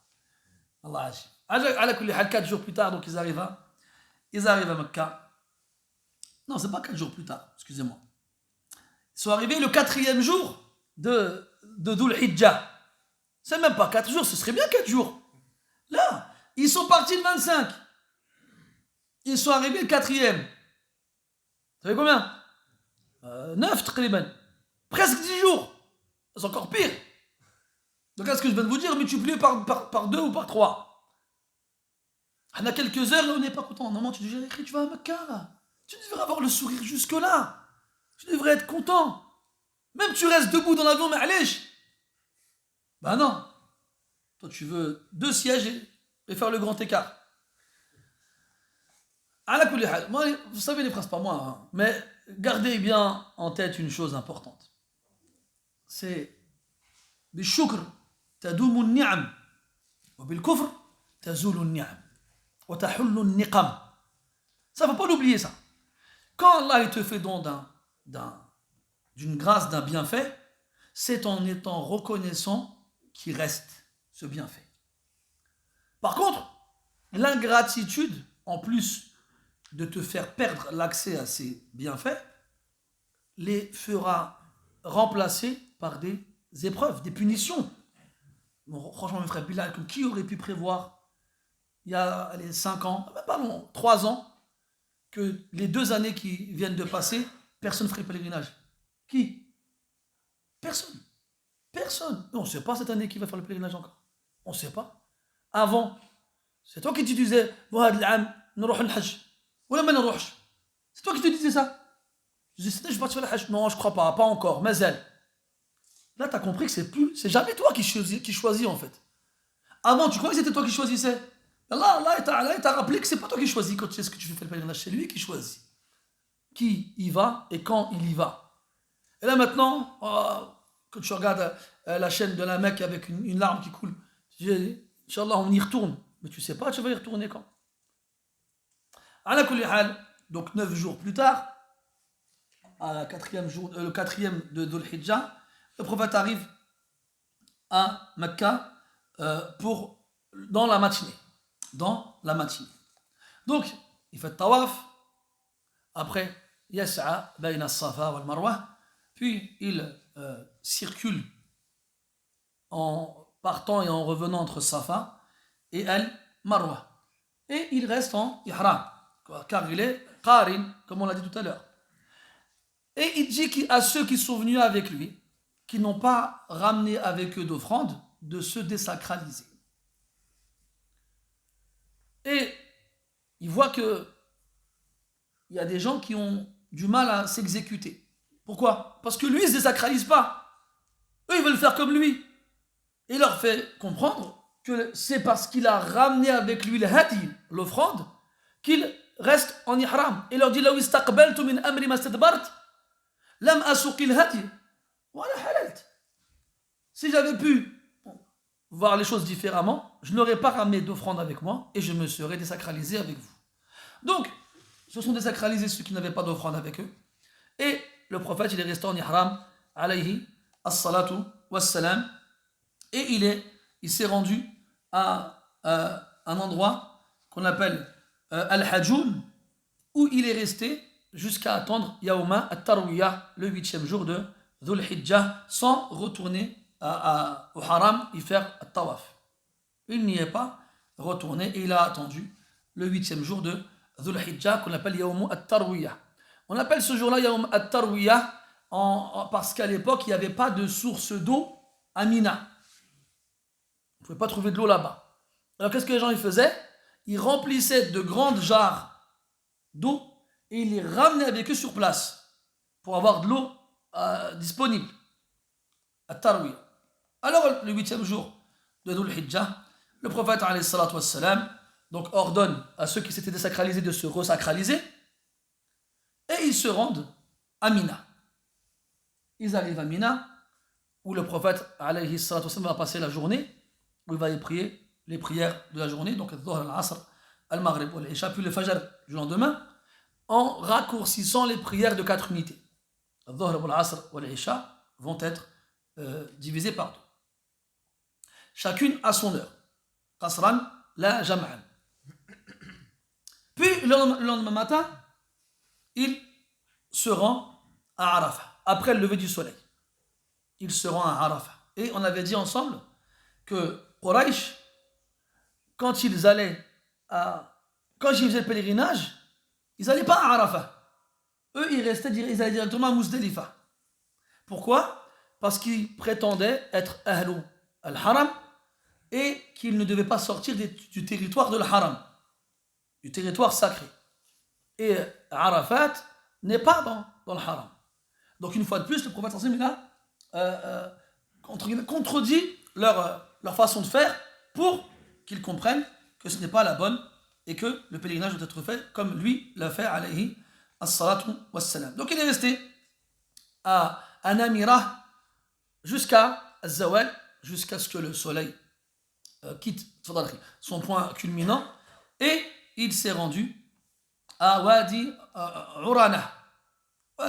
Urana, où les gens s'étaient tous réunis.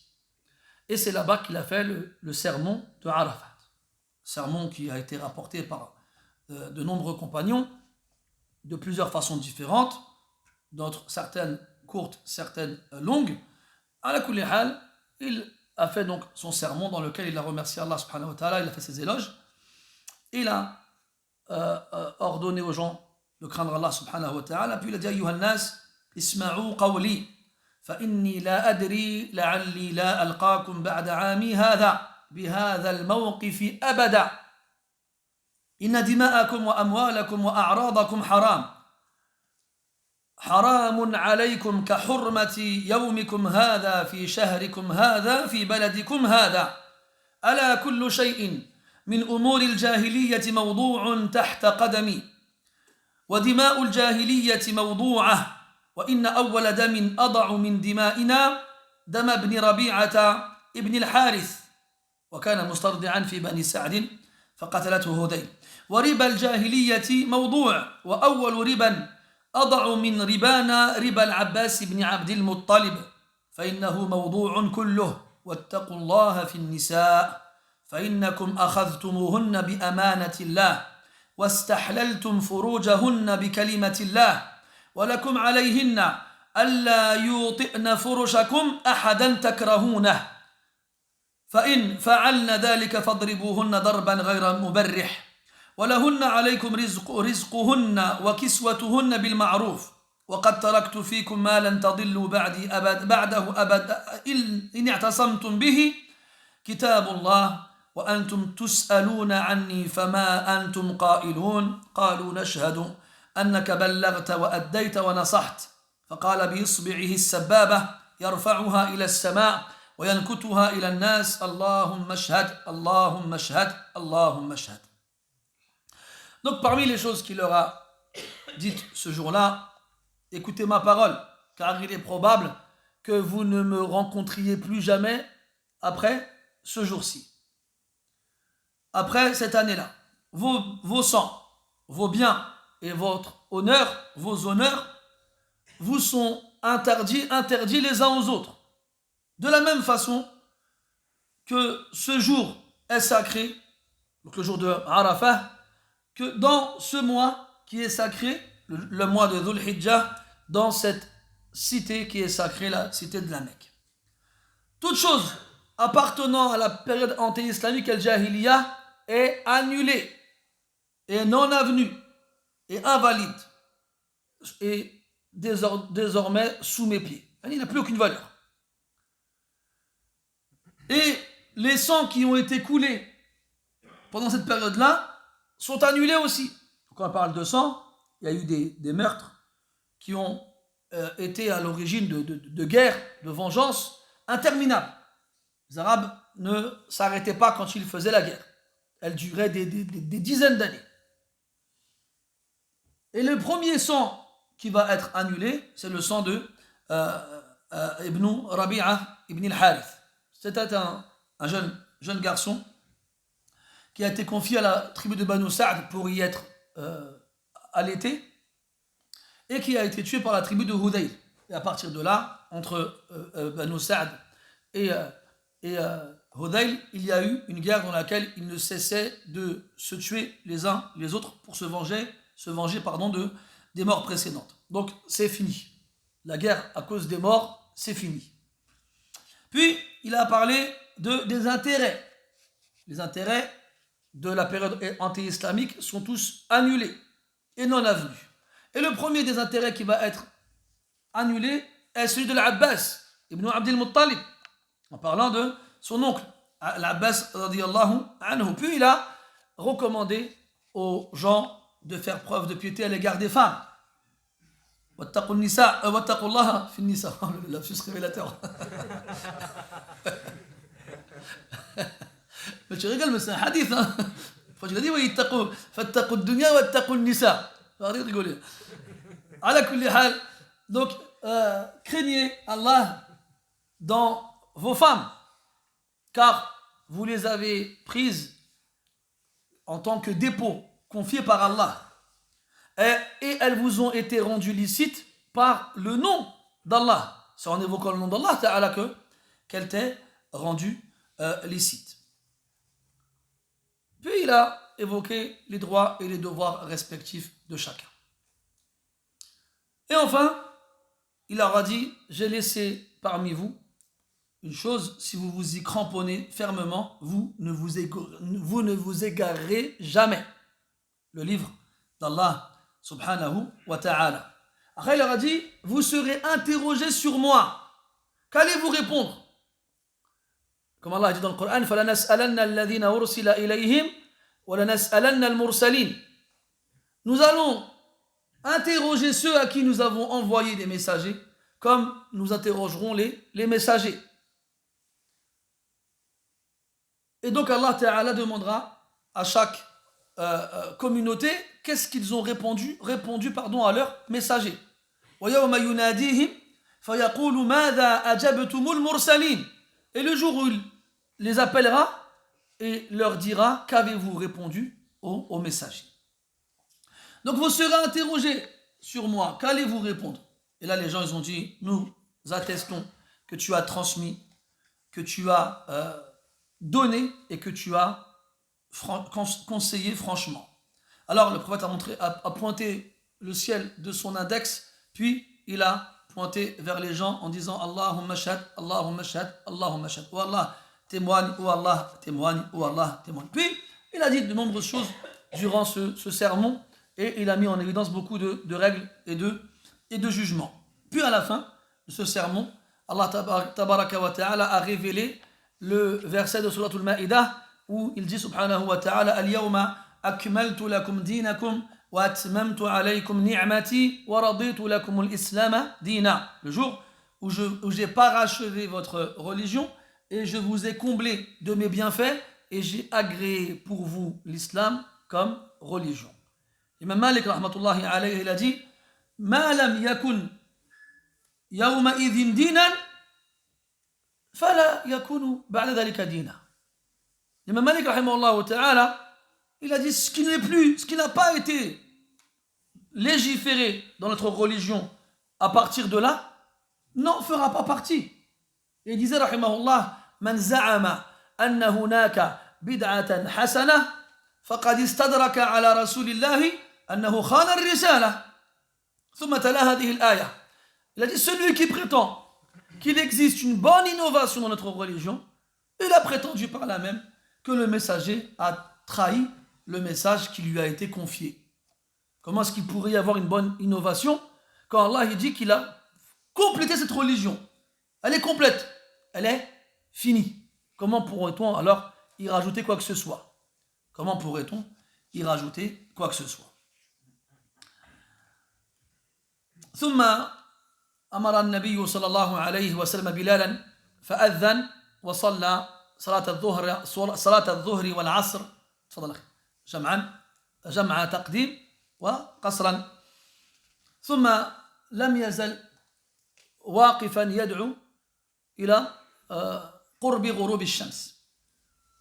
Puis après le prophète sallallahu alayhi wa sallam a ordonné à Bilal d'appeler à la prière et il a accompli la prière de Dhuhr et de l'Asr en les faisant à l'heure de Dhuhr. Donc en rapprochant l'Asr et en le regroupant avec la Dhuhr à l'heure de Dhuhr, ce qu'on appelle Jama' Taqdim. Et quand on retarde la première prière à l'heure de la seconde, on appelle ça Jama' Ta'khir, et c'est ce qu'il va faire à Muzdalifa avec Al-Maghrib et Al-Isha. Donc il a fait Al-Dhuhr et Al-Asr juste après en les réduisant de moitié, deux, l'une après l'autre. Et après, il a consacré le reste de la journée à invoquer Allah subhanahu wa ta'ala jusqu'à ce que le soleil soit sur le point de se coucher. Après le coucher du soleil, le prophète sallallahu alayhi wa sallam s'est rendu à Muzdalifa et il y a, en arrivant sur place, il y a prié al-Maghrib ou al-Isha, Jam'a Ta'khir. Il y a prié al-Maghrib et al-Isha en retardant al-Maghrib jusqu'à l'entrée de l'heure de la prière de l'Isha. بأذان واحد وإقامتين en faisant l'adhan une seule fois et al-iqamah pour chaque prière ولم يسبح بينهما شيئا. C'est-à-dire quand on parle de tasbih ici, c'est pas un tasbih, c'est la prière nafila. Il n'a pas fait de nafila entre les prières qu'il a regroupées. يحكي أحد الشيوخ أنه كان بمزدلفة بعدما بلغوها وصلى مع جماعته المغرب والعشاء جمع تأخير كما هو منقول. وبعد الصلاة جعل الشيخ يسبح يعقد أنامله بالتسبيح فقام أحد الشباب وقال أيها الشيخ أنت مبتدع. فتعجب الشيخ لماذا تقول هذا؟ قال جاء في الحديث أن الرسول لم يكن يسبح بعد الصلاة وهو بمزدلفة. فقال يا أخي المقصود بالتسبيح هنا التنفل وليس عقد الأنامل بالتسبيح. وزينة الجاهل السكوت. ما دام الجاهل ساكتا قد يتوقع أنه عالم فلما فتح فاه سقط الخمار. على كل حال d'ailleurs pour l'anecdote, il y a un cheikh qui raconte pendant le pèlerinage, ils arrivent à Muzdalifa, ils font la prière de Maghrib et de l'Isha, comme on vient de le dire, et après il fait tasbih. Et là, il y a un jeune qui se lève, il lui dit, ya cheikh, t'es un innovateur. Il dit, subhanallah, pourquoi? Il dit, j'ai vu un hadith qui disait que le prophète ne faisait pas de tasbih à ce moment-là. Il lui dit, mais non, mais quand il parle de tasbih, ici, il ne parle pas de faire dire subhanallah après la prière. Ici, c'est la prière surérogatoire. C'est-à-dire qu'il ne faisait pas de prière surérogatoire. Et c'est connu. Le prophète ne faisait pas de prière surérogatoire quand il était en voyage. على كل حال combien comme il disait وكم عائب قولا صحيحا وآفاته من الفهم السقيم. Combien vont critiquer une parole juste et le seul défaut c'est une mauvaise compréhension. وآفاته من الفهم السقيم. Donc ils ont fait al-Maghrib ou al-Isha en arrivant à Muzdalifa et ils par la suite se sont reposés jusqu'au matin. Lorsque l'aube se lève, le prophète alayhi salatu wasallam, il prie le fajr au début de l'heure. Il prie le fajr au début de l'heure et par la suite il se rend à ce qu'on appelle le mash'ar al-haram, comme Allah il le dit dans le verset, qui est une petite colline connue là-bas sur place à Muzdalifa. Il s'y rend et il fait du dhikr et beaucoup de dua jusqu'à ce que le ciel soit vraiment très éclairé par le soleil qui est sur le point de se lever. Et après cela, il s'est rendu à Mina. Il s'est rendu à Mina, où il est resté, où il s'est dirigé au Jamarat, les stèles, et il a lapidé la Kubra, donc la plus lointaine de Mecca. Il a lapidé cette fois, donc il a jeté cette pierre, Et après chaque pierre, il a dit Allahu Akbar, comme vous le savez tous. Et après cela, il a fait, avant de faire un rajm, avant de lapider la stèle, il faisait talbiya sur le chemin, et en arrivant là-bas, qata'a talbiya, il a arrêté la talbiya, et il a dit aux gens khudhu anni manasikakum la'alli la ahujju ba'da 'ami hada. Donc il leur répétait sans cesse pendant le pèlerinage de bien l'observer et de faire comme lui, de prendre de lui leur rite, car il est probable qu'ils ne fassent plus le pèlerinage après cette année.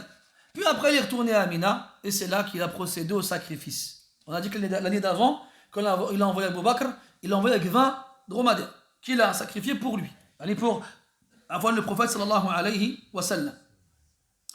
Et il faut savoir qu'il avait ordonné à Ali radiallahu anhu, qui était au Yémen, de ramener des offrandes, des dromadaires, qui étaient au nombre de 200. Et le prophète sallallahu alayhi wa sallam en a sacrifié lui-même de sa main une soixantaine. Et Ali radiallahu anhu s'est occupé du reste. Puis après, la viande de ces offrandes a été cuisinée et donnée aux gens pour être mangée. Après cela, le prophète a appelé quelqu'un pour lui raser la tête, et il a demandé à ce que ses cheveux soient divisés en deux parties. Donc la partie droite de sa tête a été rasée, et ses cheveux ont été distribués aux gens. On leur donnait un cheveu ou 2 cheveux. Et la partie gauche de sa tête a été rasée entièrement et a été donnée à Abu Talha al-Ansari radiyallahu anhu arda. Puis après cela, donc, le prophète n'est plus en ihram, mais là c'est ce qu'on appelle la tahallul al-awwal. C'est la première désacralisation. Et il a donc pu reporter ses vêtements et se parfumer. Et il s'est rendu à Mecca pour y faire tawaf al-ifada, pour y faire le tawaf du hajj. Et il n'a pas fait sa'i. C'est comme il a fait le hajj en qiran, il avait déjà fait la umrah, il avait fait sa'i à ce moment-là, il ne l'a pas refait à ce moment-là. Puis il a été voir les membres de sa tribu, Banu Abd al-Muttalib, qui étaient occupés de as-siqaya. On avait dit que chez Quraysh, il y avait des tribus qui avaient des fonctions particulières pendant le pèlerinage, et Banu Abd al-Muttalib, ils étaient chargés de donner à boire aux pèlerins. Et le prophète, il a été les voir, alayhi salam, et il leur a dit Laoula an yaghlibakum an-nas alay ala siqayatikum lanaza'tu ma'akum. Si ce n'était la peur qu'en me joignant à vous, les gens veuillent en faire autant et qu'à la fin plus personne ne puisse le faire, je me serais joint à vous et que j'aurais moi aussi donné à boire, aux gens.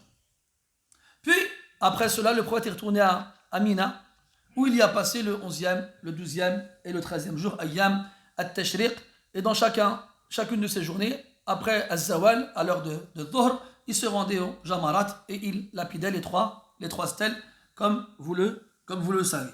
Et pendant ces jours-là, Surat An-Nasr a été révélée. Idha ja'a nasrullahi wal fath, que vous connaissez tous, dans laquelle Allah subhanahu wa ta'ala évoque au prophète alayhi salatu wassalam que le temps qui lui reste à vivre, il doit le passer dans le tasbih ou l'istighfar, dans la demande de pardon et dans la glorification. Fasabbih bihamdi rabbika wastaghfirhu innahu kana tawwaba. Et c'est ainsi que justement c'était un des premiers signes qui indiquait que sa fin était proche, alayhi as-salatu wassalam. Puis à la fin du 13e jour, le prophète sallallahu alayhi wa sallam, il est parti de Mina, où il s'est rendu à Al-Abtah. Laquelle, on ne l'a pas dit, mais Aïcha radiallahu anha, pendant le pèlerinage, a eu ses menstrues. Et elle ne voulait pas rentrer à Mecca avec le Hajj, à Médine, seulement avec le Hajj, sans avoir fait la Umrah, alors que les gens, ils ont fait une Umrah. Alors le prophète, il l'a laissé partir à Tan'im, à une limite du haram, pour qu'elle puisse se resacraliser avec son frère Abdurrahman, et elle a pu aller faire une Umrah. Et c'est seulement après qu'elle est finie et qu'elle a rejoint le prophète sallallahu alayhi wa sallam qu'ils sont retournés à Médine. Bien sûr, avant de partir à Médine, le prophète il a fait tawaf al-wada'. Il a fait le tawaf d'adieu que le pèlerin doit faire avant de quitter la Mecque après avoir fait le pèlerinage. Et après avoir fait tawaf al-wada', il a fait la prière de Subh et il est retourné à Médine, alayhi as-salatu was-salam. Puis, donc c'est le mois de Dhul Hijjah, de la 10e année de l'Hégire, et on rentre dans la 11e année de l'Hégire, juste après cela, donc c'est le mois de Muharram qui suit, et le prophète sallallahu alayhi wa sallam rentre en Médine, donc il exécute la parole de son Seigneur, yukthiru tasbih wal istighfar, il glorifie Allah beaucoup, et il implore beaucoup son pardon, et il prend une dernière initiative, c'est il lève une armée, à la tête de laquelle il met Oussama ibn Zayd comme chef, et il l'envoie il prend la décision de l'envoyer dans les limites du Shem, vers la Palestine. Vers la Palestine.